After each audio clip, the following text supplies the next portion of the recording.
वर्तमान में इन जातक की आयु 28 वर्ष हो रही है और शनि भगवान की महादशा लगी है जो दिसंबर 2031 तक जाएगी। शनि भगवान यदि हम लग्न चार्ट में देखें तो पहले ही घर में बैठे हुए हैं और केतु भगवान के साथ में इन्होंने शापित दोष लगा लिया है। पहला घर हमारा मस्तिष्क होता है। शनि केतु के बैठने से ये एक दुर्योग बन जाता है और शापित दोष का हमें निवारण कराना चाहिए। दूसरा, इनके कुंडली के 7वें भाव में राहु और सूर्य का ग्रहण योग लगा हुआ है, तो इसे भी इन्हें रेमेडी में लेना चाहिए। शनि केतु और सूर्य राहु ये 7वें घर में बैठे हैं ग्रहण लगा के, और पहले घर में शापित दोष लगा हुआ है। 1 और 7 एक्सिस जो होता है, इसे हम 1-7 एक्सिस कहते हैं, ये बहुत इम्पॉर्टेंट होता है क्योंकि ये पहला भाव हमारे व्यक्तित्व को, हमारे मस्तक को दिखाता है। दूसरा, हम ये वाला जो भाग है 7वां वाला घर जो है, ये हमारी अर्धांगिनी को दिखाता है। तो सेकंड हाफ जिसे हम कहते हैं, ये वाले घर से हम निर्णय करते हैं। एक बार मैं पुनः आरंभ करता हूँ। पहले घर में 12 लिखा हुआ है और इसके स्वामी बृहस्पति बने, मीन राशि है, तो लग्नेश स्वयं गुरु हैं और 10वें घर में बैठे हैं। तो जब भी पहले घर का स्वामी 10वें घर में चला जाता है और यहाँ तो जुपिटर है, तो व्यक्ति चेहरे से बहुत सुंदर बन जाता है। तो बृहस्पति भगवान यहाँ पर दे रहे हैं। 10वें घर में बृहस्पति जब बैठते हैं तो कारक हो जाते हैं। इनकी एजुकेशन, उनका जो ज्ञान है, वो ज्ञान की शक्ति बहुत तगड़ी रहेगी। इनके बृहस्पति घर में बहुत अच्छे बैठे हुए हैं। ये घर पिता का भी है, ये घर कर्म का भी है। इनके जुपिटर सबसे अच्छे हैं लग्नेश होके। पहले घर की जो डिग्री आ रही है, यानी कि लग्न घर की जो डिग्री है, वो 0-0 डिग्री पर बैठे हुए हैं। इसलिए पहला जो भाव है वो हमें मजबूत करके चलना चाहिए। दूसरा, यहाँ पे शापित दोष अलग से लगा हुआ है, तो शापित दोष को भी हमें रेमेडी में इंक्लूड करना चाहिए।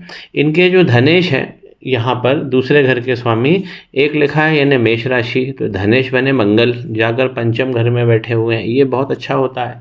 कोई भी प्लैनेट जब पंचम भाव में जाकर बैठता है तो वो अपने मेन घर का, जिस घर का वो स्वामी है, उस घर के भाव में वृद्धि करते हैं। यहाँ मंगल नीच के होकर बैठे हैं कर्क राशि में, इसलिए यहाँ पे संतान, प्रेम और विद्या में व्यवधान आएगा। यहाँ से गुरु विद्या और ज्ञान बहुत अच्छा देंगे। लेकिन यहाँ पर जो चंद्रमा है, माफ़ कीजिए, जो मंगल हैं नीच राशि में बैठे हैं, तो विद्या में, संतान में और प्रेम में बहुत सारी बाधाएं आएंगी।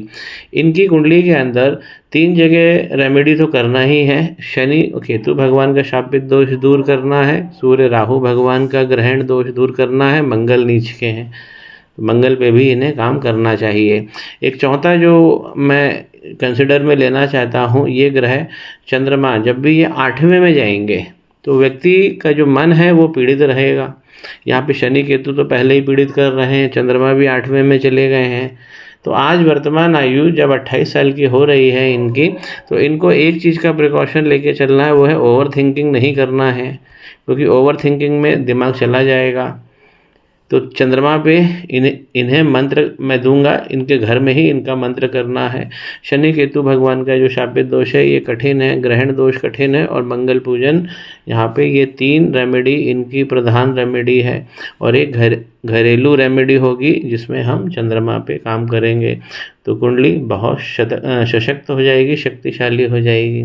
पहले घर का स्वामी 10वें में बैठा है, धन का स्वामी 5वें घर में जाकर बैठा है, और ये घर है हमारे प्रॉफिट का, जहाँ 10 लिखा हुआ है। 10 नंबर है ना मकर राशि, और स्वामी बने शनि जाकर ये लग्न में बैठे हुए हैं। तो प्लेसमेंट और सिटिंग के हिसाब से तो बहुत शक्तिशाली कुंडली है। लेकिन शनि भगवान यहाँ केतु के साथ में बैठ गए जो शापित दोष लगा रहे हैं, सूर्य राहु के साथ में बैठे हुए हैं। तो इसलिए इनको जो अपने व्यक्तित्व में और जो व्यक्तित्व से लेकर जो काम करना ये चाहते हैं, खुद जो प्रदर्शित करना चाहते हैं, अपनी क्षमताओं को दिखाना चाहते हैं, मिसाल कायम करना चाहते हैं, उन सब कार्यों में यहाँ पर दिक्कत आएगी। अब यदि हम इनके सबसे महत्वपूर्ण दूसरे सवाल यानी विवाह की बात करते हैं, तो विवाह के लिए हमें जुपिटर को देखना पड़ता है। जुपिटर है तो कारक बन के बैठे हुए हैं। ग्रह के रूप में जुपिटर बहुत शक्तिशाली है। घर के रूप में समझिए, ये घर है 6 लिखा हुआ है यहाँ पे, ये 7वां घर है। ये बने कन्या राशि और इसके स्वामी भी मरकरी यहीं के यहीं बैठे हुए हैं। मरकरी का यहाँ बैठना व्यक्ति को वैवाहिक जीवन में कुछ समय बाद वैराग्य की स्थिति ये पैदा कर देता है। लेकिन यहाँ पर बुध जो है वो सशक्त हैं और कन्या राशि के हैं। राहु के बैठ जाने से, राहु और नॉर्मल अगर हम देखें तो इस घर में बुधादित्य योग लगा हुआ है, लेकिन राहु के यहाँ बैठ जाने से राहु और बुध का यहाँ जड़ योग लग गया है। कुछ समय जीवन में आपको काम ढूंढने में बहुत सारी परेशानी होगी। जब भी आप नए काम चालू करेंगे तो उसमें भी आपको विलंब होगा और फिर परिणाम मिलेगा। राहु के साथ सूर्य बैठे हैं तो ये तो ग्रहण योग बन ही गया है, जो रेमेडी में हमने ले लिया है। 7वें घर में राहु सूर्य बैठते हैं तो विवाह में जरूर दिक्कत आती है।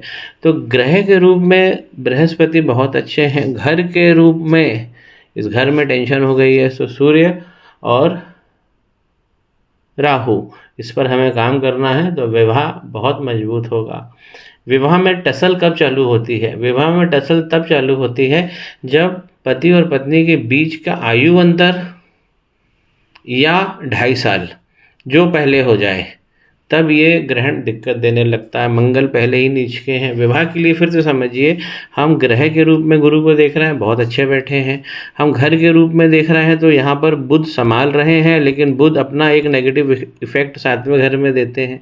तो घर के रूप में वैवाहिक जीवन अशांत है, ग्रह के रूप में अच्छा है, घर के रूप में परेशान है।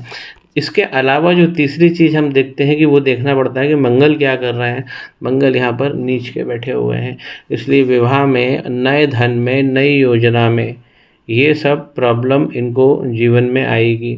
फिर राहु मंगल का अगर आप देखेंगे नवांश में, ये राहु मंगल यहाँ बैठे हुए हैं तो ये कर्म का घर जो है इसमें भी पाप कर्दरी योग इसमें लग गया है। तो अगर हम सूर्य राहु शनि केतु और मंगल पे जब काम करेंगे तो नवांश आने वाले जीवन का जो कर्म है वो सशक्त हो जाएगा।